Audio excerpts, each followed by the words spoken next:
Hey, friend, have you ever wondered what's happening inside your body when you have a panic attack or an anxiety attack or someone that you know and love does? Well, that's what we're going to unpack today.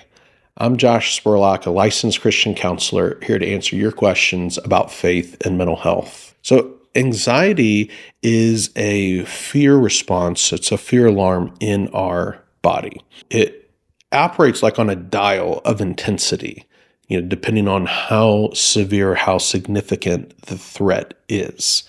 And in a panic attack or an anxiety attack, the dial is all the way up to 10. Like it is super intense.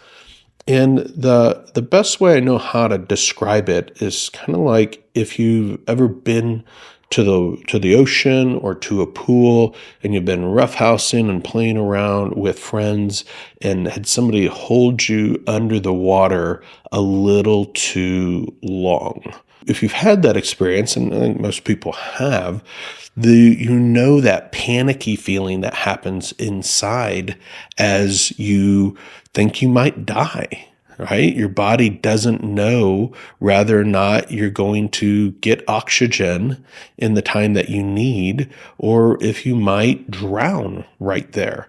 And that fear of, oh my gosh, I'm dying, or I might be dying, or I'm at threat of dying, causes a real intense panic response within your body because the fear is life and death and the threat is really significant.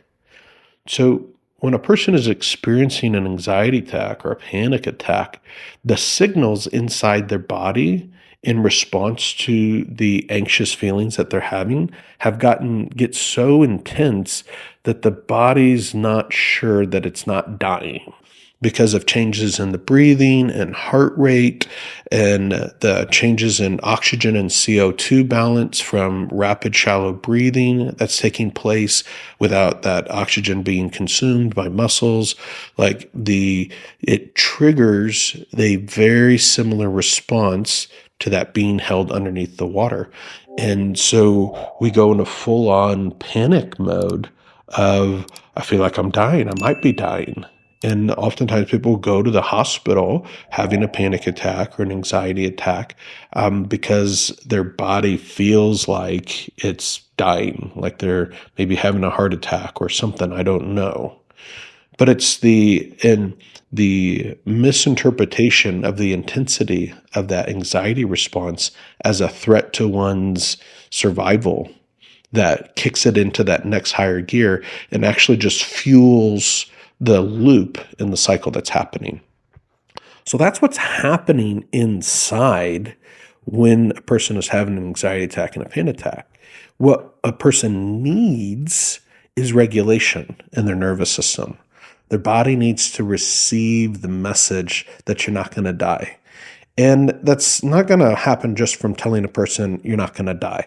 Then, like when you are in a panic like that, the front part of your brain, so this frontal cortex, front of your brain that gives you analytical and logic thinking, shuts off to conserve resources, and it channels those resources to the emotion center of the brain, which is also the fear center of the brain. And so we're not able to think our way out of a panic attack. Like you can't just tell a person, hey, you're fine, knock it off, or just stop it. That's not going to get the job done. What we need is to send safety signals. How do we do that? If you're a person having a panic attack, what you need is a person who's not having a panic attack to be calm with you. You need to co-regulate with another nervous system. If you're a friend of a person who's having a panic attack, what they need from you is for you to take a deep breath, right?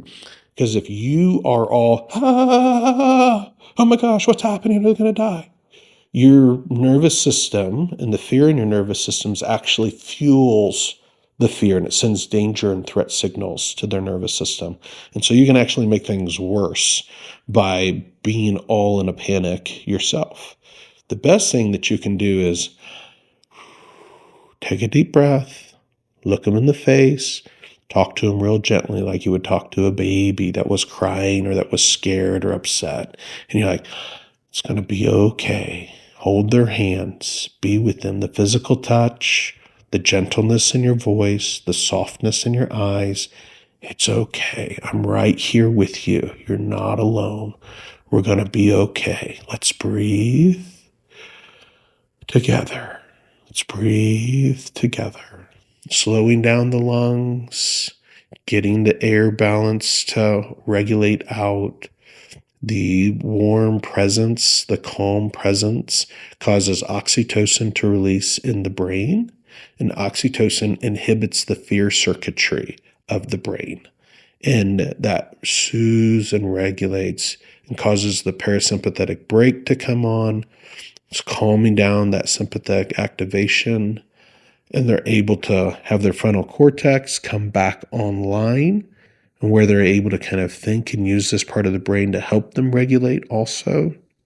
And they're able to come back to themselves and feel the exhaustion from all those resources being burned in that panic state, but also feel the felt sense of safety in their nervous system, that it's okay and it's going to be okay. Hear that? It's okay and it's going to be okay. And now you know. Thanks for hanging out with me, watching this video. If you've got questions, leave them in the comments. We'll make some more videos. And until next time, I want you to know that I'm praying for you and that I'm cheering you on as you mature into true happiness.